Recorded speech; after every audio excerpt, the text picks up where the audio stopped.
Well, hey there, this is Pastor Dan with First Alliance Church. It's good to be with you this Friday, and this is our Friday reflection as we look forward to this coming Sunday.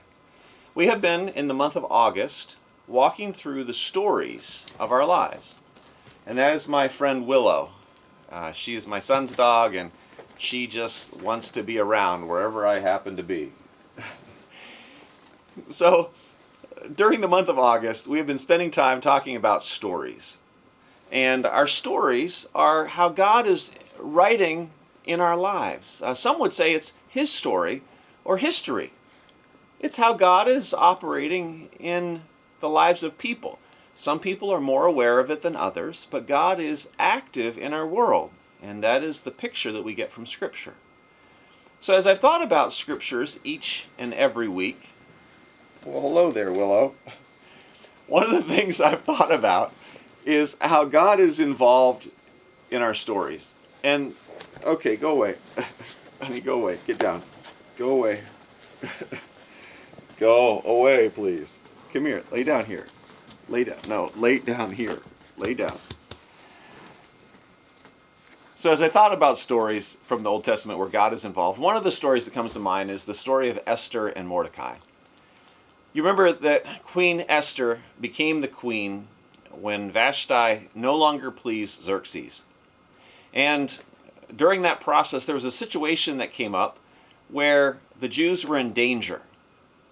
And Esther was put in the place where she had to either step in and take a risk and share who she was and what was going on in her story, or she needed to walk a different direction, and then her people were going to be in jeopardy.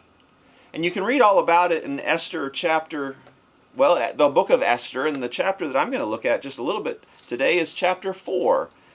And this is where Mordecai hears about the plot that Haman is plotting against the Jews. And he goes and he puts on sackcloth and ashes, and then Esther hears about this, but she doesn't seem to know anything. Her story has been insulated from all these troubles. And he tells her that maybe she has been placed where she is for such a time as this. That perhaps God has written in her story in such a way that He has positioned her so that she can use her influence for God's kingdom good. In this particular part, it's about how she could use her influence to save her Jewish people. And the story goes on in chapter 4. Mordecai is reporting back through Esther's helper who went and talked to him. And he sends back this message: "Do not think, Esther, that you, because you're in the king's house, that you alone of all the Jews will escape. For if you remain silent at this time, relief and deliverance for the Jews will arise from some other place. But you and your father's family will perish. And who knows, but that you have come to royal position for such a time as this." Who knows? But perhaps your story has been written so that you would be at this time in this place so you could do this thing. How amazing is it that perhaps God has put you exactly where He wants you so that in your story you can talk about His grace and His mercy and His love and His justice and His truth. Who's to say that God hasn't put you exactly where He wants you in your neighborhood, in your school, in your business, in your retirement? Who's to say that God, in His wisdom, hasn't put you exactly where you're supposed to be? And that your story isn't just your story? I don't know.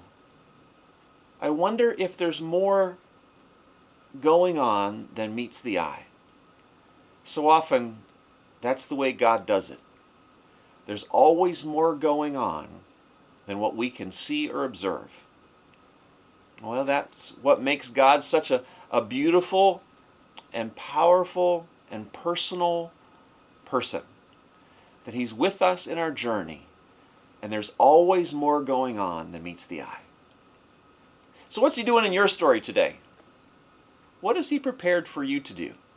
Now, Queen Esther, she had to take a little risk because when she went in to see Xerxes, there was a question, would she be put to death? as we share our stories, there's always a little risk to it. Especially if we talk about Jesus. But sometimes the risk is really worth it. Well, take some time and read Esther. There are only 6, 7, 10 chapters in Esther. You can read it in an hour. It's a fascinating story of how God is writing in the lives of people, even in your life and mine. Come on Sunday, and we're going to hear 3 more stories. Come on Saturday if you want some produce. This is Pastor Dan with First Lines Church in Raleigh, North Carolina. First Lines Church is a great place to be.